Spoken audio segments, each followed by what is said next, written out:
Year 6 Maths, Week 3, Day 5, challenges. So challenge 6, Liam has 3 shapes, uses them to make different towers. He measures the height of each tower. Okay, what is the height of all 3 shapes? Okay, so I can see here that we've got a cube and a hexagonal prism and a cube and a cylinder. Now the difference between those two heights is 2.7 centimetres. So the difference between the cylinder and the hexagonal prism is 2.7 centimetres. I've got both the shapes here. So if I do the 13.9 minus the 2.7, okay, it leaves me 11.2. Halve that because we've got 2 shapes. Okay, so we get 5.6.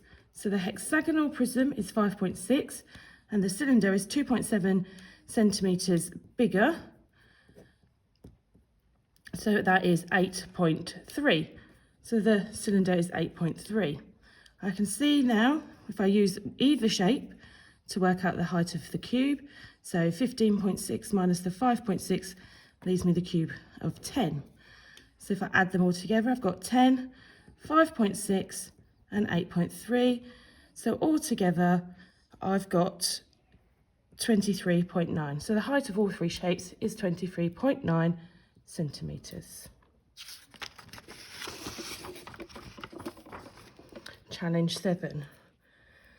The diagram shows a square. The square has been divided into 4 triangles. What is the fraction of the square is shaded? So first thing I'm going to do is I'm going to split it up into 4. Okay, and work out the area, the fraction of this triangle. Okay, so if I split it into 4, it's half of a quarter. Half of a quarter is 1/8. So this triangle is 1/8.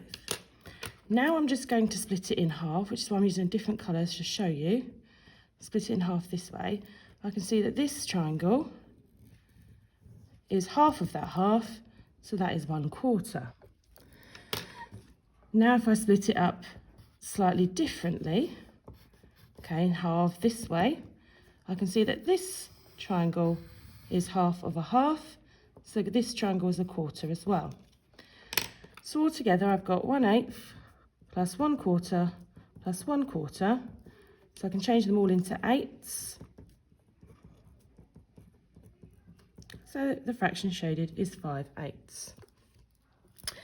Lisa has a squared grid. She shades some squares green, so the ratio of green squares to white squares is 1:2.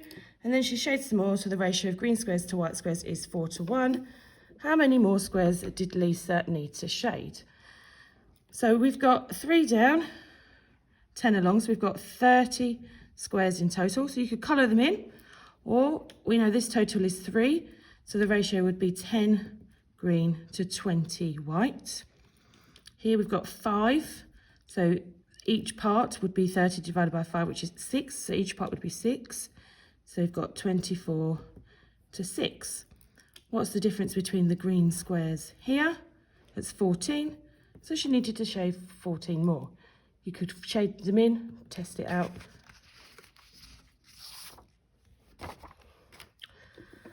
Challenge 9. Murray's reading a book. On Monday he reads 2/5 of the book. On Tuesday he reads half of the remaining pages. I'll just underline that because it's the remaining pages. On Wednesday he reads 5/9 of the remaining pages. And then on Thursday he reads the rest of the book. Murray read 68 more pages on Tuesday than on Wednesday. So the difference between Tuesday and Wednesday is 68. How many pages in the book? So let's work out how much did he read.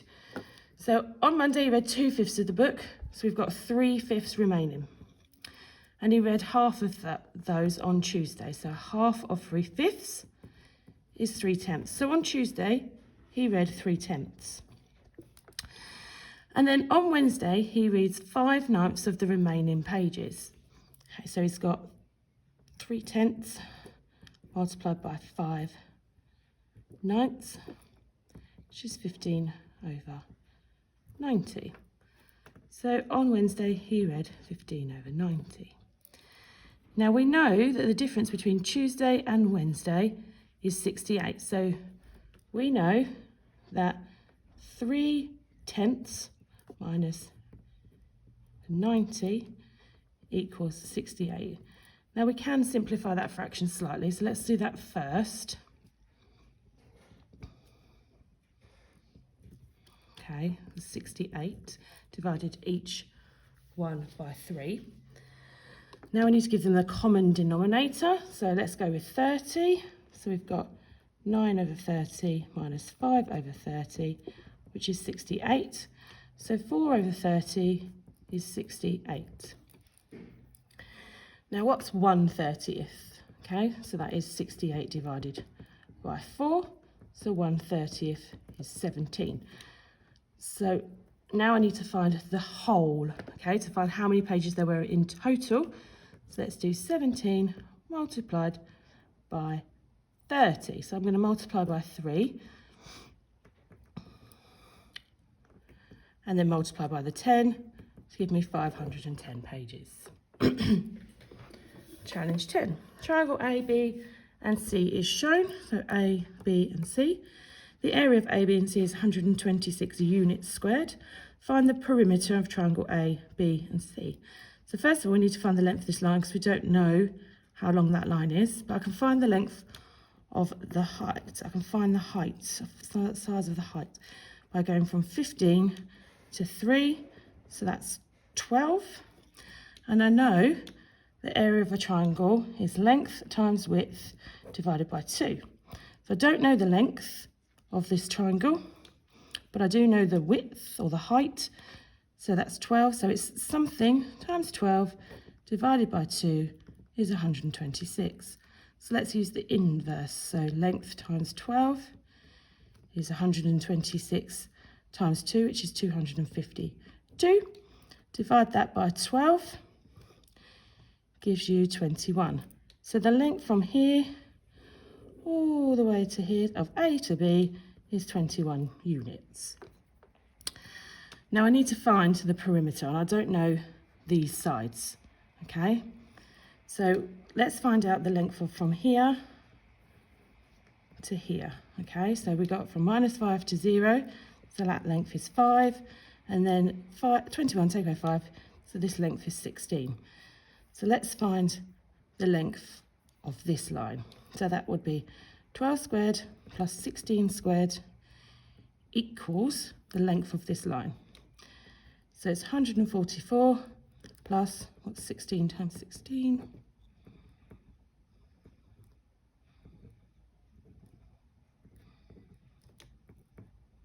256, which is 400. Square root 400, so square root of 400 is 20. So the length of this line is 20. Now I need to find the length of this line.